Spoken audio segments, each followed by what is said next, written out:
You want career advice? Good. I'm 89 years old and I have career advice for you. Work harder.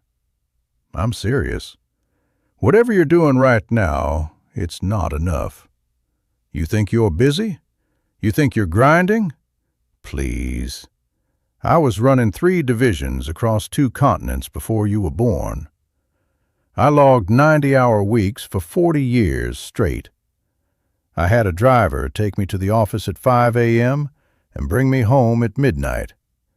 I ate dinner at my desk more times than I ate dinner at my own table.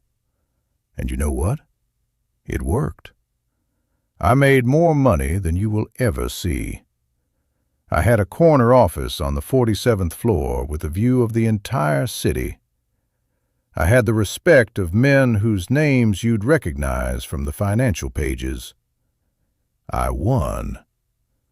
So here's my advice. Miss the school play. Skip the anniversary dinner. Cancel the vacation. Your company needs you. Your family will understand. They should be grateful. That's what I believed. For 50 years, every single word of it. My name is David Harrington. I joined Whitmore and Crane in 1961 at 25 years old. Junior analyst, bottom of the food chain. By 1971, I was running the mergers desk. By 1978, senior vice president. By 1985, I was on the executive committee, making decisions that moved markets. I was the man they called when a deal was falling apart at 2 a.m. I was the man who flew to London on 4 hours' notice because a client was getting cold feet. I was the man who skipped his own father's 70th birthday dinner because a quarterly report needed my signature. My father. He died 2 years after that dinner I missed. I was in a board meeting in Hong Kong when I got the call. I finished the meeting before I booked a flight home. That's who I was. That's who the job made me. And I was proud of it. You want to hear the argument I made to myself every single day? The argument I believed with my whole chest? Your wife says she feels lonely? Tell her to be patient. You're building something important. She should appreciate what you're providing. Your kid wants you at his baseball game? There will be other games. There is only one quarterly earnings call. Sleep? Sleep is for people who haven't figured out how to win yet. You can sleep when you're dead, which, trust me, comes faster than you think when you live the way I lived. Take a vacation? And let some hungry kid in the office take credit for your work? Are you out of your mind? I said these things out loud to my colleagues, to my sons, to 3 different wives who each eventually stopped arguing and just left. I wasn't being cruel. I believed every word. I believed I was building something that would matter, something that would last, something my family would eventually thank me for. They didn't thank me. None of them thanked me. And the thing I built doesn't even exist anymore. So let me tell you what 50 years of winning actually looks like when you finally stop running long enough to turn around. The company I gave my life to, Whitmore and Crane, merged with a larger firm in 2014. My department doesn't exist anymore. My corner office is a conference room now. Nobody there remembers my name. I went back once, about 3 years after I retired, walked into the lobby and the security guard asked me to sign in as a visitor. I had spent 38 years in that building. 38 years. The guard was polite. He said, "Who are you here to see, sir?" Sir. Like I was a stranger. Because I was. That's the first thing I need you to understand. Your company does not love you. It never did. It never will. I know you think you're irreplaceable. I thought so too. I thought Whitmore and Crane would fall apart without David Harrington. You know what happened the Monday after I retired? Nothing. The deals kept closing, the money kept moving. Someone sat in my chair and the world did not even hiccup. Every late night, every missed birthday, every marriage I sacrificed, I gave all of it to an institution that replaced me before my nameplate was cold. That's not bitterness, that's arithmetic. And here's the second thing, and this one I need you to really hear. You are trading your irreplaceable hours for replaceable dollars, and the exchange rate is criminal. My first wife, Catherine. I married her in 1963. Beautiful woman, smart. She was a teacher. She'd wait up for me at night and I'd come home and she'd have a plate covered in foil on the counter. We'd sit in the kitchen and she'd tell me about her day, about her students, about a book she was reading. And I'd listen with one eye on the briefcase I'd brought home. One night, this was maybe 1971, she stopped mid-sentence. Just stopped talking. I looked up and she was staring at me with this expression I had never seen before. She said, "David, you're not even here." I said, "I'm sitting right in front of you." She said, "No, you're not." She was right. I was in that kitchen every night for 8 years, and I was never once actually there. Catherine left in 1972. I didn't fight it. I barely noticed. I was too busy being important.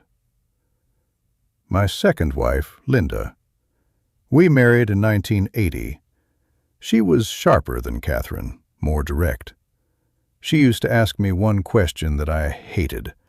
She'd say, "David, what number is enough?" I thought she was being difficult. She was being precise, because there was no number.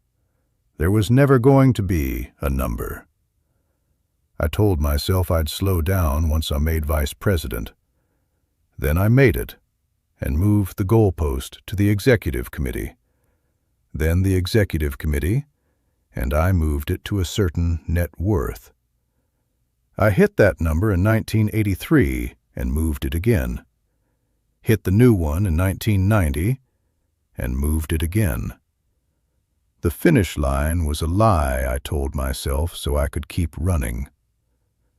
Linda figured out the game before I did. She left in 1994, took the apartment in Connecticut, and good for her. She was smarter than me about the things that actually matter. My third wife, Diane. I'm not going to say much about Diane because what is there to say? By the third time a woman walks out of your life, you'd think a man would learn something. I didn't learn anything. I just worked more. Work was the only place where I felt like I knew what I was doing. And that right there is the third thing. Success is a moving target that will run you off a cliff. The goalpost never stops moving because it was never real. It was just a story you told yourself so you wouldn't have to look at what the running was costing you. Now I need to tell you about my sons. And this is where it gets hard for me. I have 2 sons, Marcus, born in 1968, Daniel, born in 1971. I was present for exactly one of their births. I missed Marcus because I was closing a deal in Chicago. I told Catherine I'd make it up to them. That phrase, "I'll make it up to you," should be classified as a lie. It's a check you write on an account that's already overdrawn. Daniel was different. He was softer than Marcus, gentler. He wanted to be an artist, a painter.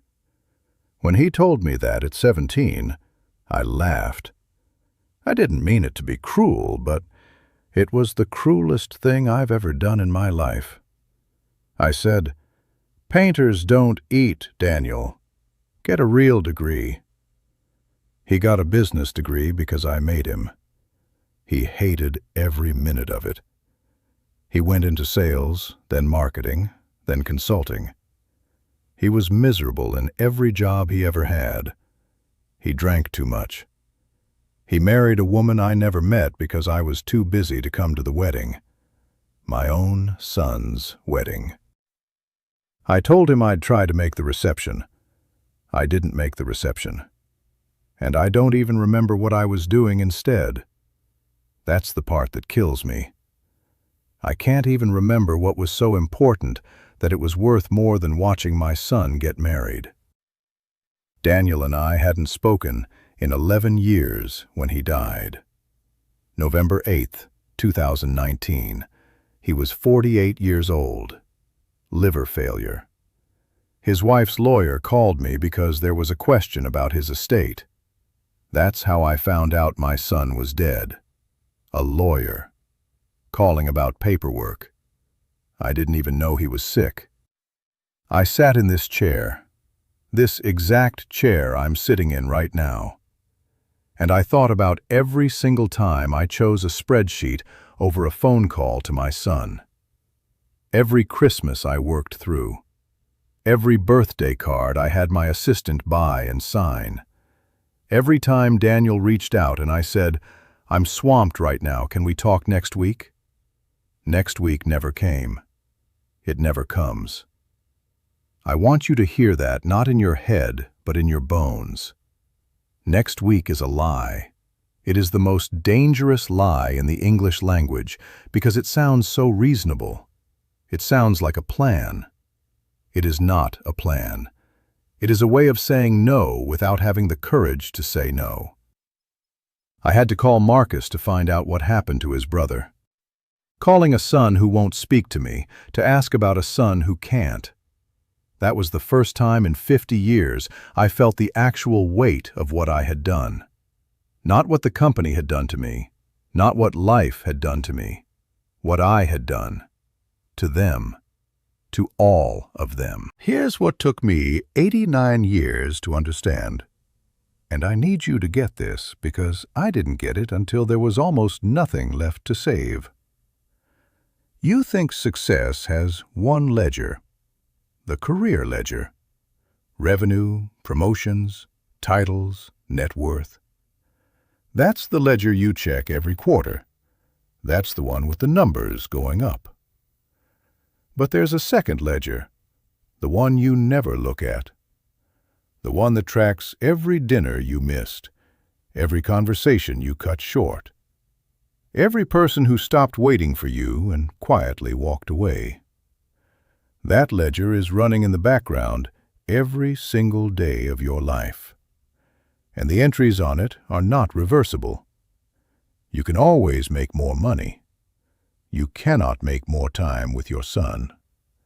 You cannot get back the years your children needed you and you were somewhere else being important. That second ledger doesn't have a correction column. There is no amendment. There is no quarterly adjustment. What's lost is lost. I built a fortune. I lost a family. And the fortune didn't even notice I existed. So here's what I need to say to you, directly. If you're watching this, and you're 35, 40, 50, and you're telling yourself the same things I told myself, stop. Stop right now. If you missed your kid's school play last week because of a meeting, that meeting will not remember you in 10 years. Your kid will. If you canceled dinner with your wife because something came up at work, something always comes up at work. That is the design. That is how they keep you there. Your wife will stop asking eventually. Mine did. All 3 of them. If you're thinking, I'll slow down when I make partner, when I hit my number, when the kids are older, When things settle down, things do not settle down. They speed up. And then one day the phone rings, and it's a lawyer telling you your son is dead, and you realize that settle down was just another way of saying too late. I'm not asking you to quit your job. I'm not asking you to stop being ambitious. Ambition built everything I have. But ambition without presence is just a very efficient way to destroy the people who love you. I'm asking you to look at both ledgers, right now, tonight. Before you go to sleep, ask yourself this question. If I died tomorrow, who would come to the funeral? And would they come because they loved me or because they felt obligated? I know the answer to that question for myself. It haunts me every single night in this quiet apartment. I'm 89 years old. I have a paid-off condo and nothing to come home to in it. I have a closet full of suits I will never wear again. I have plaques and awards in boxes I have never opened. I have a Rolex that tells perfect time in a room where nobody asks what time it is. Last November, I ate Thanksgiving dinner alone. The home aide left me a turkey sandwich in the refrigerator before she went home to her family. Her family. A woman I pay $22 an hour has something I spent 50 years failing to build. She has people waiting for her at a table. I have a turkey sandwich wrapped in cellophane. Do you understand what I'm telling you? I won. I won everything I was competing for. The corner office, the title on the door, the respect of people who didn't even know my first name. And the prize is this: an empty apartment, a silent phone, a son who won't call, and a son who can't. That's the whole secret of the corner office that nobody tells you. The view from the top is mostly just a clear line of sight to everything you lost on the way up. Now, I could end this here and let you sit with that. But spite and regret are not the same as wisdom. And you didn't come here for spite. So here's the part I almost didn't say. 2 weeks ago, I wrote a letter to Marcus. I didn't call because he wouldn't answer. I wrote it by hand, on actual paper, the way people used to do things when words still cost something. I told him I was sorry. Not the kind of sorry that explains itself. Not the kind that says, "I'm sorry, but here's why I did it." Just sorry. 3 pages of sorry with nothing underneath it except the truth. I don't know if he'll read it. I don't know if it matters after 6 years of silence. But I wrote it. And that is the first thing I have done in a very long time that wasn't about winning. It felt strange. It felt like putting down something I'd been carrying so long I'd forgotten it had weight. It felt like the opposite of a quarterly report. You still have time. I almost don't, but you do. That's why I'm sitting here talking to a camera in an empty apartment. Not for me, for you. Because you are, right now, today, this week, making the same choices I made. And you are telling yourself the same lies I told myself. And if one person hears this and goes home tonight instead of staying late at the office, then this old man talking to nobody did something that actually mattered. And that would be a first. So please, go home tonight. Put your phone in a drawer. Sit at the table. Look at the people who are still there. Not at a screen, not at a spreadsheet, at their faces, because they will not always be there. I can promise you that with everything I have left. Don't be 89 years old, eating a turkey sandwich alone in a quiet apartment, remembering a warning you didn't listen to. Go home. That's my advice. That's all I've got. Go home while there's still someone there waiting for you.